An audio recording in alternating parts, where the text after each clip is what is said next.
So this question's been coming up quite frequently. I saw an article today that prompted the discussion in my brain to begin. Is Ethereum dying? Is it dead? Is this the end for Ethereum? Are we seeing the fall of one of our biggest crypto giants? Let's jump into it in this video. Make sure you guys hit the like button, subscribe to the channel if you haven't already, and follow me on X as well if you're watching over there. And let's kind of have a discussion about this because it's something that we've really noticed this cycle. Usually Ethereum follows Bitcoin. Bitcoin's kind of the market driver, and Ethereum has just become uncorrelated for Bitcoin, and it's quite apparent by looking at some of the charts. I'm going to show you what I mean here in a moment, but let's talk about what's going on right now in terms of Ethereum. Now, ETH risks another decline below $1,900. Now, this could open up a significant amount of investor demand. It's been noted as a pretty concrete support point before. It fell over 52% during the last 3 months. We saw a high of about 4,100 on December 16th, 2024, just a few months ago, and it has fallen over 52% since then. Now, another correction below 1,900 is on the horizon, and this could unleash significant buying pressure.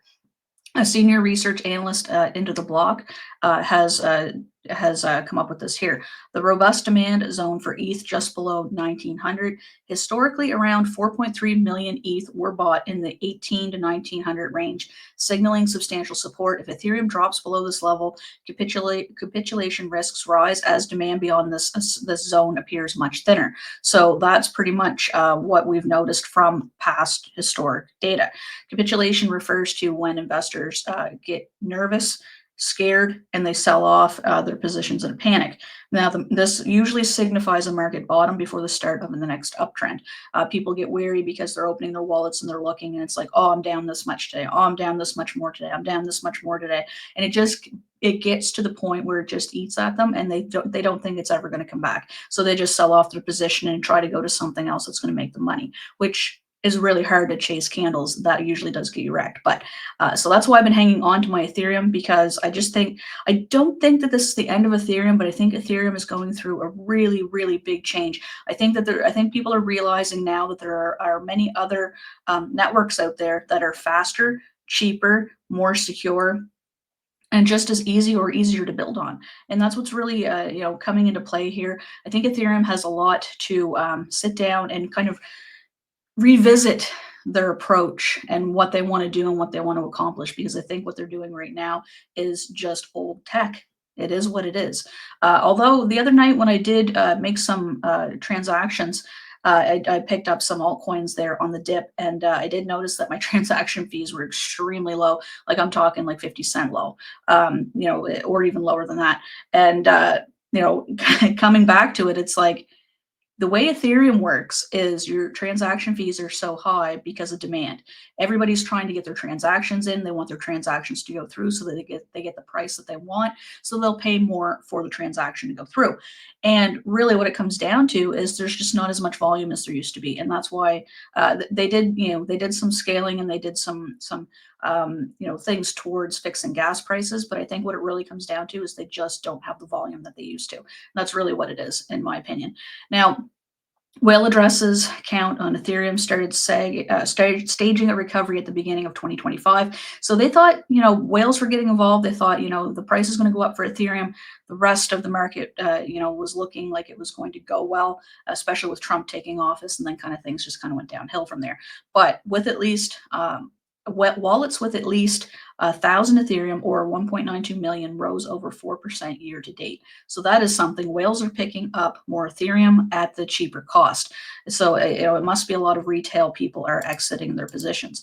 So like I said, we're going to take a look at the correlation between Ethereum and Bitcoin, and that's what we are showing right here. I'm actually going to blow this up for you guys. One sec. Yeah, you guys can see that. All right, so this is pretty much what we got going on here. So we see this orange line here, obviously Bitcoin, right? And this blue line here is Ethereum. So we can see, the Ethereum compared to the Bitcoin price over the last, this is supposed to be over the last, this is over the last year. So we can see, Kind of, yeah, I guess so. Last year, that's March of last year. All right, so we can see how things started, right? I hate how this box is up there; it just throws me right off when I'm trying to talk. We can see right in here that it stayed fairly correlated, right? Like it was very, very close together. Bitcoin moved, Ethereum moved with it, so to speak. And then as we got further along, the widening began, right? And we can see that right here. Obviously, like a 27%, 28% difference in price action, and that's what's going on right now. Is Bitcoin is still maintaining a pretty decent price, while Ethereum is just underperforming, and it just keeps going down and down and getting worse. So that's what's pretty much going on right now. Ethereum, I don't think it's dead. I really do think that they need to sit down and talk about all the limitations and all the uh, the other chains are doing much better than Ethereum right now, and it's really unfortunate because there's a ton of really good altcoins that are built on Ethereum, and I don't really want to see it die, but it's definitely something to be concerned about. So I'm going to keep an eye on Ethereum. Obviously, if things don't start to pick up in the next while, or I'm going to have to look at revisiting my portfolio because I do have quite a bit of Ethereum as well. I dealt in Ethereum all last cycle. I gained some, took some payments in Ethereum as well for work and such. And I'd more take stablecoin and such now, but I do sometimes get Ethereum, so I still have quite a bit. So I'm hoping we'll see some better positive price action here in the near future, but they definitely have to turn it around.